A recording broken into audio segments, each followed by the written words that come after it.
Hi, I'm Elijah from Blackwell, CD-ROM Fossil, and today we're going to be talking about two games that had potential to be something amazing, but turned out pretty What two games, you may ask? Well, first let me start with the story. GameStop does not hold physical PC games anymore. Well, they do, but very few. And this is because, well, physical PC games just aren't made anymore, for the most part. And so I always ask the guy behind the counter, hey, do you have any PC games behind the counter? And they seem to do sometimes, so check your local GameStop. And, well, a guy down in Florida, when I was there visiting Disney, said, yeah, I got some behind the counter, and he showed me this. Homefront the Revolution. Now, we're going to talk about this game shortly, but you see that price? Yeah? $29.99. Well, when he scanned it, it came up 50 cents or something like that. It was something under $1. And, well, there's people who feel like I paid too much for this, but that's something in a second. So, yeah, today we're going to be talking about Homefront, games that I want to like. Let's talk about the first one. Homefront was the first game. No subtitles, no nothing, just Homefront. It released in 2011, and this was a bad time to release a generic first-person shooter because Call of Duty and Battlefield were dominating. Modern Warfare 1, 2, and Black Ops were out by this time. These were games that everybody was playing at my school, and it had multiplayers that just everyone populated. The storylines were also pretty incredible with lovable characters that people still talk about today. Well, at least for Call of Duty. I don't know if anyone knows. I don't even remember any Battlefield campaign names off the top of my head. So at the time, Homefront was battling a lot. The game was published by Deep Silver and developed by Chaos Studios and Digital Extremes. Nothing necessarily wrong with those two developers. That's not really a sign of, uh-oh, this is bad. I think what makes Homefront so bad in the eyes of most people is that it's a Call of Duty clone. I mean, it is. Even though the multiplayer is unique, and it's dead, by the way, so I couldn't really get footage of it, it still just makes you just want to play Call of Duty. Now, we could talk about the comparisons between the two, but considering that we're reviewing this game in 2019 with the dead multiplayer and all you have is a short single player, we're just going to review this game on its own and try our best not to compare it to other shooters. That's going to be tough, though. One of my favorite parts about this game is that the opening cutscene, the introduction, is F&B. I love it when video games use real people in their cutscenes. It's always just hit a soft spot for me. The story's fairly simple. North Korea takes over the world, invades USA. You know, your standard stuff. I could talk about the ridiculousness of the story, but I mean, what do you expect? This game definitely wasn't intended to be story-rich, so I can sort of excuse the outlandish nature of the plot. Perhaps my favorite part about this game is the fact they've captured the gritty war experience. The game starts with you riding a bus after being arrested by some local Korean soldiers. And what you're seeing is the gritty reality of occupation. The thing that shocks me the most, though, is you hear babies crying, and there's actually a section where something happens involving a child. I try to keep this channel as family-friendly as possible, so I'm not going to include that particular moment, but just know that it's saddening. There's even a part in the game where you're defending a house and a woman's clutching her child. Anyone playing this game will notice that all the advertisements are real, which is amazing. You got PBR, White Castle, TigerDirect.com, NOS, Hooters. Real brands. I wish this happened more often. I used to complain about this in college all the time, like that fact that I wanted more real brands in the video game world instead of it being like Cluck and Bell or something. And they asked me, like, do you really want to see ads in a game? Well, I don't think these are ads. I mean, they are, but they're not like ads. They're more immersive because it's like this is the real world. It makes it a little bit more immersive, a little bit more real. It's like, man, I'm defending against North Koreans in a White Castle. Oh, look, a random NOS vending machine. I remember when I used to drink NOS before the Koreans took over. You see what I'm saying? Maybe I'm reading way too deep into it, but I love real advertisements in video games. It just adds to it. Now we're going to talk about the gameplay. The sole reason why this game is hated. Seriously, it's got mostly negative reviews on Steam currently. And it's the fact that the gameplay is shallow, so shallow. I know I said we're going to compare games, but I just want to say that Call of Duty gets away with this. Because Call of Duty is the generic linear first-person shooter, it gets away with it. It does it in its own style. You play a Call of Duty game and you can just sort of feel it. You show me a random level of a Call of Duty game I haven't played in a while and I can probably tell you it's Call of Duty. Medal of Honor is really the only other series that sort of got away with it too, but it's a little bit more scrutinized. Homefront released at the height of the Call of Duty era. At this point in time, I was playing Call of Duty religiously. So in order for this game to not suck, it had to do something different. And it didn't. One of the major problems is that you're introduced to characters and then they disappear quickly. By the way, there's about to be a lot of spoilers if you care about the story, so I wouldn't watch from here on out. So you're introduced to the Resistance's hideout. You got all sorts of people all over the place. Very detailed, I must say. And you go around talking to people, introducing yourself. You learn about it. Oh, wait, nope. It's destroyed and dead. It gets blown up later. There's a part in the game where you launch white phosphorus. And like white phosphorus in real life, it has very devastating effects. And this is a very cruel image. But you know what came out a year later? Spec Ops The Line. And you know what it had? A much more gruesome, a much more saddening, depressing white phosphorus scene. But I guess Homefront sort of did it first, so I get some plus points. But all I could think about when I played this section for the review is like, man, I kind of want to play Spec Ops The Line now. It's just this whole game is just run here, shoot these guys, run here, shoot these guys, run here, shoot these guys, without it being any sort of change in that method. Sure, you get to use Goliath, which is a car, and you can blow people up, but even that gets old after a while. All the guns are pretty generic. There's nothing really, there's not much variety. And I'm not sure how I feel about the gun sounds. I mean, I'm never really happy with gun sounds. Every time a game comes out, that's the first thing I really focus on and criticize heavily. In a saturated market of generic first-person shooters, this one does nothing to stand out.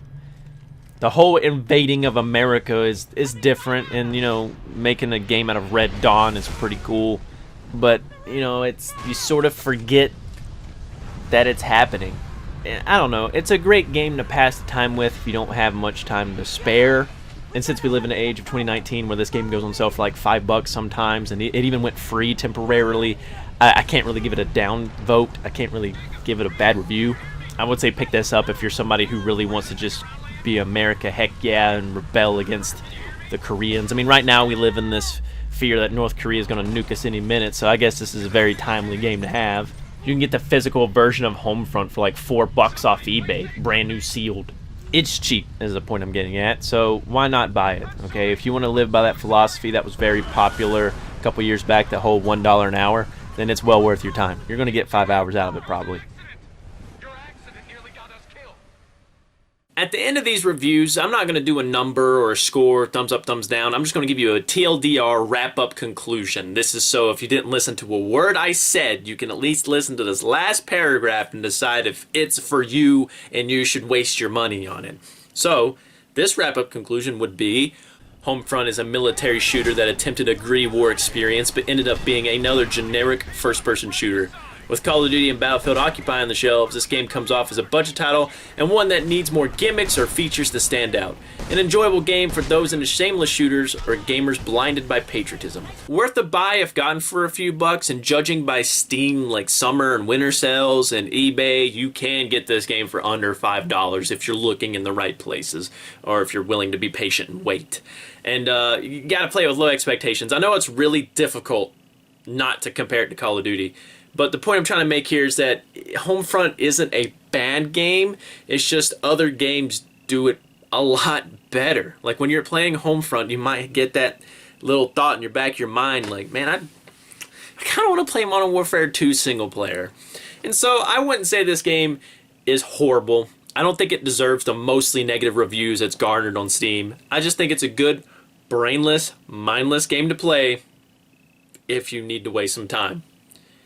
Without further ado, it's now time to talk about Homefront: The Revolution. Now, this game looks like it could be pretty good. You got a good FMB opening. I always love those. And then after about 30 minutes of cutscene and conversation, you finally are introduced to the game's main gimmick, which is the weapon kit thing, where you can like switch a gun into another gun. Which brings us to our first problem. This isn't really utilized that much. And honestly, when you find a gun you won't find yourself switching back. There's only like maybe 5 guns, and then the conversion kit, weapon kit thing only has 3 guns you can switch it to. And really, once you find the 2 guns you like, a primary and secondary, you won't find yourself changing them that much. And that's a big problem in any shooting game, is a lack of weapons. Like, I complained about this in Far Cry 3, but even Far Cry 3 had more weapons than this game did, and you could hold more, so you could have a weapon for any situation. And that brings us to the main problem of this game. It suffers from the same fate as the Homefront before it. Sure, it improved on the previous game. It's no longer a short linear game, but it's a little too late. Far Cry 3 is probably my favorite first-person open-world shooter, and that came out, a good couple years before this. This game is like the developer sat down and said, all right, we got a checklist. It's open world, yeah. We got collectibles, yeah. We got, objectives spread across the map, sure, we got that. And we got an overline storyline. Awesome, got it. We got a game. And for that to release in 2016 is also not good for Homefront Revolution, because Doom was coming out. Doom brought back that need for a very quick experience, linear, not drawn out by doing all these, mediocre tasks. Like, people were sick of fetch quests at this point. And then you have Homefront doing what was popular just a few years back, which is no longer seen as desirable.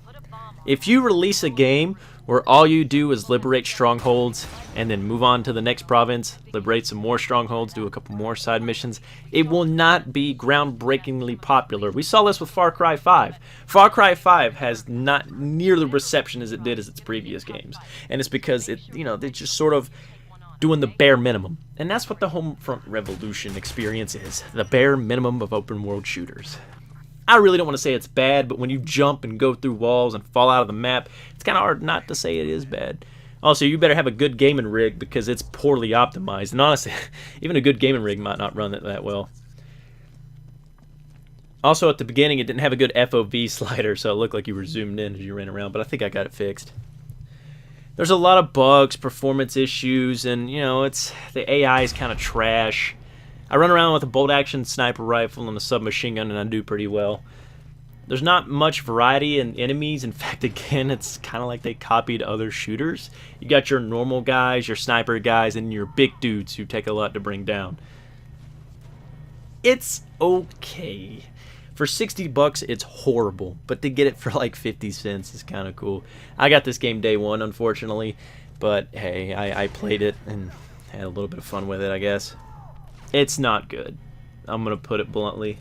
Maybe if you can get it again for like $5, it's okay. But it's definitely not a good game, and the multiplayer never really survived, so I can't even speak to how good that was. Also, it sucks that there's no more real ads. Games, please bring back real ads. And the wrap-up conclusion for this game is simple: a generic open-world shooter with some really bad performance problems, and just not a good release date. And there you have both Homefront games. I did them in one episode because I wasn't really going to talk about Homefront the Revolution a whole lot, mainly because it is released in 2016. It is a little new, and there's not much more I could really say. This game is so hated, but I thought if I'm going to do the first game, I might as well throw in the second game there at the bottom. So there you have the Homefront games, and I really hope you enjoyed this video. And if there's any other games you want to see, let me know, or be revisited. Like if there's a game that we thought one thing back then, and we should go back and review it again, let me know, because I will review it.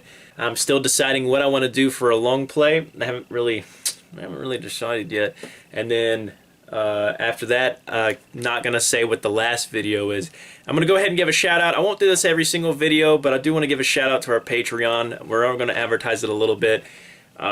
If you want to know what the money goes to right quick, I can show you. We're all about preservation of video games, and as you can see, there's a lot of crazy titles in here, some of which don't see digital releases, and even if they do, they're changed, they're not the same. And as you can see, we got some old classics that are really hard to come by, like Ultima, the False Prophet. And it's these type of things that, we buy with Patreon money. And while we haven't had that many donators, we've also had some people who just give us cash in hand or just donate games, and this is the type of stuff we get. And because of a recent deal that I was able to use with donor money, we got this original release Half-Life box. Absolutely gorgeous.